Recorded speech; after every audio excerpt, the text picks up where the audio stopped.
নজিরবিহীন তুষারপাতের ঘটনা ঘটেছে আফ্রিকা ও সৌদি আরবের মরুভূমিতে।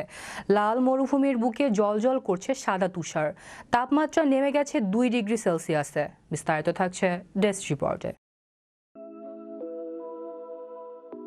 লাল মরুভূমির বুকে জ্বলজ্বল করছে সাদা তুষার। শুক্রবার বৃষ্টি ও শিলাবৃষ্টির পর হঠাৎ বদলে গেছে সৌদি আরবের রাজধানী রিয়াদের পশ্চিমে অবস্থিত আফিফ মরুভূমির চিত্র। সাদা তুষারে ঢেকে গেছে মরুভূমি এলাকা। এমন দৃশ্য দেখে বেশ অবাক সেখানকার বাসিন্দারা।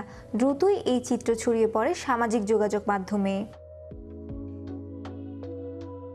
আবহাওয়ার পূর্বাভাসে বলা হয়েছে সম্প্রতি সৌদি আরবে আবহাওয়ায় পরিবর্তন আসতে পারে। বলা হয় 17 মার্চ থেকে বৃষ্টি ও শিলাবৃষ্টির সম্ভাবনা আছে সেখানে, আর তার আগেই গোটা এলাকা ঢেকে গেল সাদা তুষারে।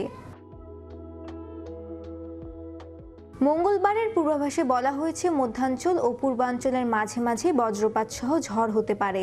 এছাড়া সৌদি আরবে অধিকাংশ এলাকায় তাপমাত্রা অনেকটাই কমে যাওয়ার পূর্বাভাস দেওয়া হয়েছে। সাহারা ও সৌদি মরুভূমির বালুর উপরে এই বরফের আস্তরণের কয়েকটি ছবি সামনে এসেছে। সৌদি আরবে আশিস অঞ্চলে এই বিরল তুষারপাত দেখতে স্থানীয় বাসিন্দা এবং বিদেশি পর্যটকরা আসছেন।